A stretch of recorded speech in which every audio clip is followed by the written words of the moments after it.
Well, I think we're going to see a lot more of it, regardless as to the effect that it's going to have here in the next 17 days. There is certainly going to be a lot more name calling, October surprises, if you will, that we can still expect to see happen here. And I got to tell you, I came into the last 5 minutes preparing for this discussion getting ready to say that there's not a whole lot of undecideds, but just after hearing the previous guest, there is a lot more undecided still out there, and there is still a lot of fluctuation out there amongst a lot of the voters out there.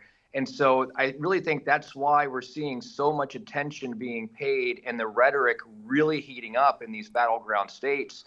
And I think that we're going to see both Trump and Harris kind of crisscrossing Pennsylvania, Michigan quite a bit over the next 2 weeks because they need to turn out their vote, not necessarily convince more voters, because I think that most people are actually convinced. I mean, there are some still undecideds out there, but for the most part, they need to get their base to turn out. And it really comes down to a turnout game at this point. And I don't think that we should forget about states like North Carolina and states like Georgia that are going to be very, very close. And so while Michigan and Pennsylvania are a must win for Harris, we need to think about Georgia and North Carolina as being a must win for Trump as well to be able to carry that Electoral College victory.